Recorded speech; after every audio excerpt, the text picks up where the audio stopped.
BJ, hey, congratulations for Studio 666. Thanks a lot, man. Awesome. Once again, you did a nice, wonderful job of bringing us another horror comedy, which is terrific because this is a hilarious film. Oh, I'm so glad you enjoyed it. Yeah, that was the whole thing. We wanted to make a really fun, enjoyable, like fun, scary film. So as long as I'm getting those reactions, I'm super pumped. We did our job. That is great to hear. So tell us what initially attracted you to a project like this, and how did it actually came about? What attracted me obviously was the fact that Dave wanted to do this horror movie, and I loved all the old school movies of like the band films back when growing up. Even though half the time I can't even tell you what the hell I was watching, I just remember watching TV and like seeing the Monkees in a movie and just loving it as a kid. The Beatles and things like that. So I thought it was really interesting that Dave wanted to do a movie with his guys. And I, to myself, I go, it's been a while since we've seen something like this. So this is amazing. And my love of horror, and my love of heavy metal and music and things like that, actually, that was really, really attracted me to the project, was the fact that we could mix all this together and make something, that we haven't seen in a long time. And that's how I feel like what drew me to this whole project. The thing with Dave, I met with him. I knew two of the producers that work with Dave. They gave me a pitch idea of what he wanted to do. And then I made a lookbook of things I thought would be cool to add to what he wanted to do. We got together, we talked about how, like our favorite horror films, our favorite horror directors, what the vibe should be like, kind of hash it out that way. And then away we went. Dave loved it, I loved it, and we started going. That is a merger of best of both worlds, isn't it? Heavy metal and horror. Heavy metal and horror is definitely where that's where I live in my cave. So we know your experience with horror films like Hatchet 3, and we also know that on the music video side. So how did you want to approach something like this, since it is kind of both? Yeah, I wanted to make sure this movie had still the vibe of like an 80s horror film, and that's what I really was kind of going off of. I wanted to make sure we kept that tone. Coming down to the practical effects, I wanted to make sure that we kept those as practical as possible. The things were so much fun. Basically kind of going up of what I grew up on. That's kind of how I approached it, and like with metal and music and things like that, I think it all kind of like comes together in a perfect world. And that's kind of how I approach this whole thing with that. So that's where I wanted to go with it. Tell us about this love of your 80s horror movies, because I could, after watching this, I was like, gosh, he was not pulling any punches with that gore. No. And that's that's the main thing, because in a horror film, and especially in a comedy, you want to see the gore. You want to really just go full bore with that. And that's what I think a lot of times the movies that I grew up going, like Evil Dead 2, I love that. And like the old John Carpenter films, like The Thing, like seeing the effects in The Thing, those blew me away. And that's kind of what I love about those old movies. That's what I wanted to capture with this one, is just keeping that kind of effect going. So tell us about directing the Foo Fighters. How do you want to basically approach these guys who are not, professional actors, but more professional musicians? Yeah, when I got together with Dave and the guys, like I knew that, they've done all these music videos and they're so much fun and they all have a blast with it. When I came to directing this, I just told the guys, said, look, we have a script, don't worry so much about what is totally written on there. You don't have to learn these things. Just be yourselves. Like, just play yourselves. And we're going to get better stuff. You can improv if you want, as long as we stay with the subject that we have to like make sense of the movie. And I think that made them feel comfortable about what we were doing. And once that happened, we got so much good performance from the guys that, they just started like every day coming to work, having a good time with it, because they'd see what scenes we were going to do the next day. And they start thinking of ideas of stuff that they were going to say, or crazy things that weren't in the script, just to like stun the other person. So it was a blast watching the guys like work together in that realm. But I just thought it was a good way to actually let the guys feel comfortable, was just be yourselves. Because we had other actors come in and they were doing their part, but it was really fun with them too. Because when the normal actors, regular actors would come in, then the Foo Fighters would start riffing, they would open up and start doing their own thing too. And it just was like a perfect thing. So how was all this improv was actually handled? Because obviously it was still sticking to Dave's story.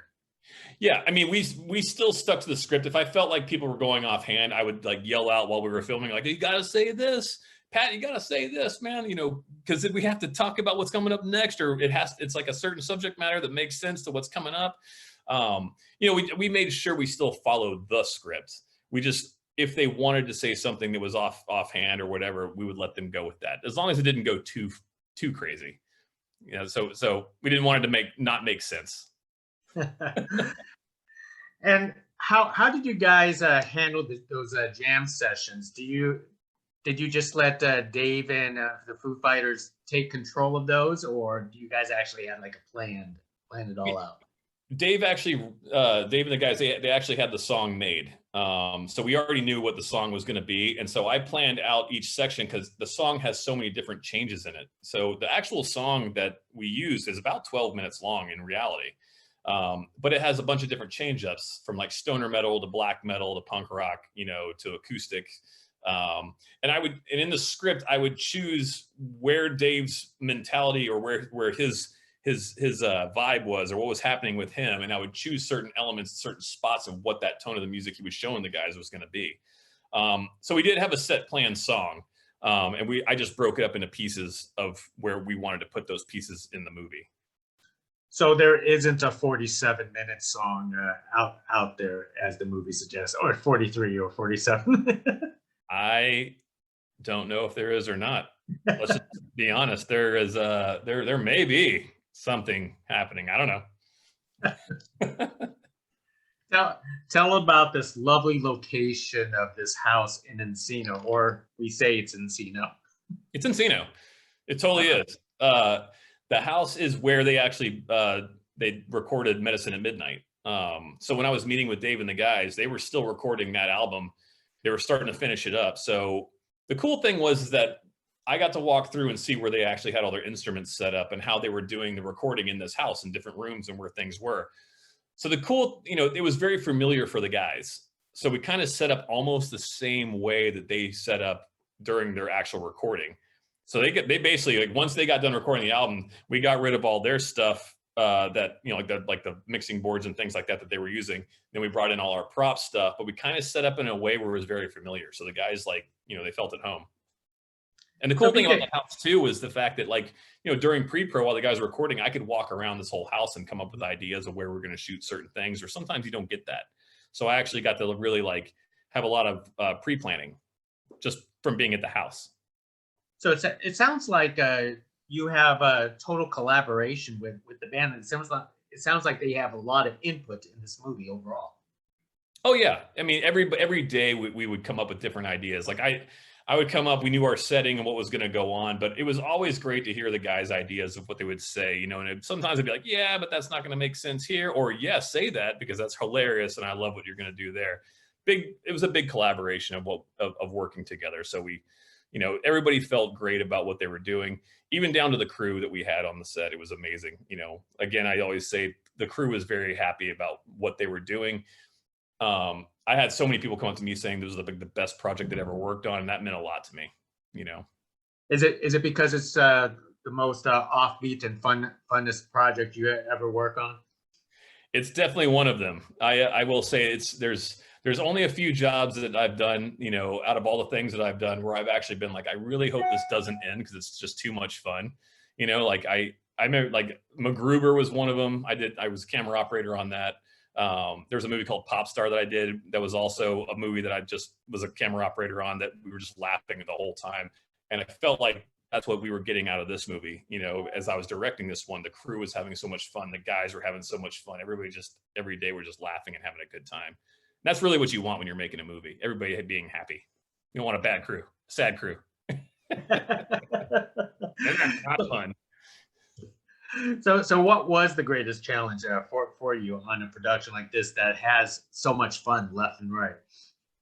The biggest challenge, I think, and it's funny you talk about the house, was the location. Honestly, was such a challenge because it wasn't just a house on a small, like, flat piece of land. This house was like the weirdest, like, it's the weirdest plot of land you've ever been on. Like, nothing was like basically nothing felt flat. There was hills. You had to constantly go up hills. You know, it was so hard to get gear to and fro where we had to shoot certain things, and that was like, you know, challenging in itself, was just trying to get up and down this property, you know, and that's what made it so unique. It's just it's a weird house. It's a very strange place. Now, Dave, and everybody else went through, you know, a lot of you know, gore and blood and everything else. How enthused was Dave doing, you know, the vomit scenes? Because it seems like he was doing it so much throughout this entire movie. I think we beat Dave up pretty bad on this movie. Like we put him through a lot of physical pain of what he had to do. But the thing is, with working with Dave and everybody and all the guys, they you know, they 100% give it their all, you know, and no matter what we have to do, they're just going to go with it. And the funnier it is, and the longer, you know, like they do something, you know, that seems so ridiculous, the more hilarious it was on set. And then they'd start really getting into it and just keep going and going and going. And sometimes I just let it go. Like, I wouldn't even call cut. I just let it keep going until he would finally physically give out. You're all right, Dave? I'm good. You know, it's fun. Now, I wanna say you put in a few horror Easter eggs, because you know, like for example, like the book looks very similar to the Evil Dead book. Necronomicon. Yep. Yeah. 100%. That is. I mean, I think I always have fun when I'm watching a movie that gives a nod to other horror films that I loved growing up. And so I wanted to make sure that we did certain shots or things like that that actually were throwbacks to horror films that I grew up on. Even down to some of the effects that we did, like even like, you know, I'll talk about the pool stuff that we did. You know, some of that effect, we shot practical effects just like they did in Raiders of the Lost Ark. Like with spirits and things. Like we went to a water tank and, you know, we built the prop, we filmed it, and then we enhanced it, you know? So I wanted to do like similar things like that. And also just certain shots that were throwbacks, like The Exorcist. Like there's a shot that totally we ripped off from The Exorcist. You know what? Horror aficionados will love this film. So what's next for you, BJ?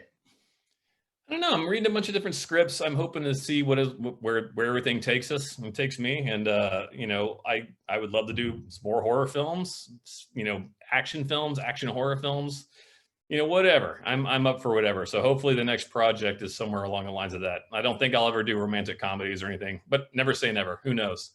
That is true. And you know what? We don't even know if this film's gonna. Dave has a plan for the sequel. Who knows? Oh, I've already got plans for a sequel. Yeah, I'm ready to go with that one. So yeah, I got an idea. We'll see what happens. Let's check that out. Thank you very much, BJ. Really appreciate it. Thank you very much. Good to meet you. Nice to meet you too. Bye.